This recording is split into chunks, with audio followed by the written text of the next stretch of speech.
Peas, chicken broth tablet. Meanwhile, I just cleaned the potatoes, I cut them, I cleaned the carrots and I cut them, and I'm about to clean the broccoli and just cut it in little pieces. Well, not too little, because we do not want the broccoli to fall apart. Okay, so I'm gonna cook this in a pan with cold water. Start with cold water, you guys, and then once it boils, let it boil a little longer for 5 or 6, 7 minutes tops. That's what I'm gonna do, and then come back to you.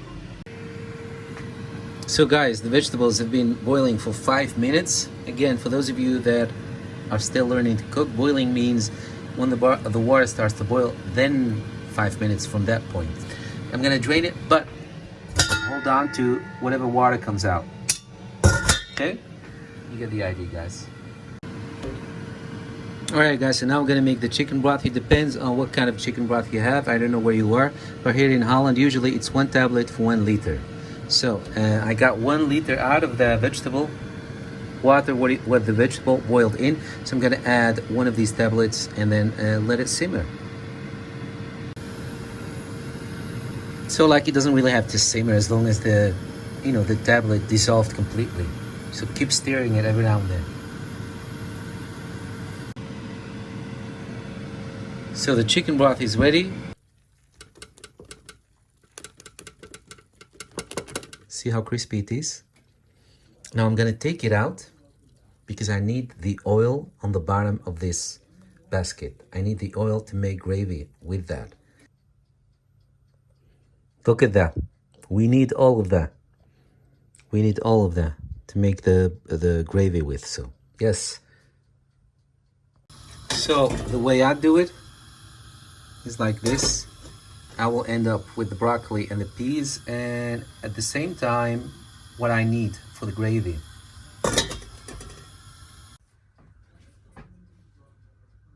So there's the whole thing. Add it back in here. So guys, now for the gravy, we need black pepper, grind like a generous amount in there, and about 2 or 3 little tablespoons of flour in there. Depends on how thick you want it. And then keep stirring it and let it simmer till it gets a little bit thicker. Yes, I forgot the paprika powder. Should have mixed that with the potatoes. I'm sorry, guys, but you go ahead and do that.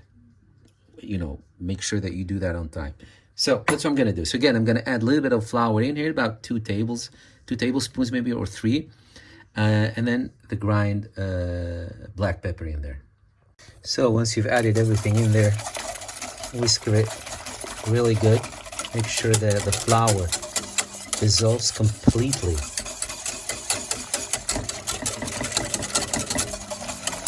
Guys, it smells so good, especially with all those vegetables that left their flavors in there as a gift for you and me.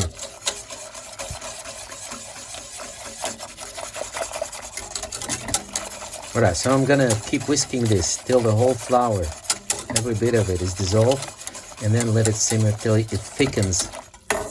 And that's it. Come back to you. Alright guys, so there it is. There's your broccoli, there's your peas, there's your roasted potatoes with carrots, and there's the chicken. I just tasted it. It tastes delicious, you guys. And then there is the gravy. If your gravy is watery, add 1 or 2, 1 liter, I eventually ended up with 4 tablespoons of flour.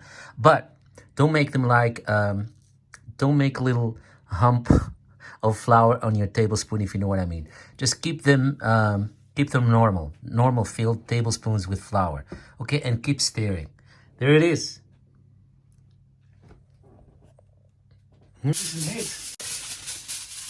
And if you want your gravy thick, don't worry too much about it, because the more it cools off, the thicker it gets. So just give it some time. Let it cool off a little bit before you serve it. But not too much though, because nobody likes cold gravy.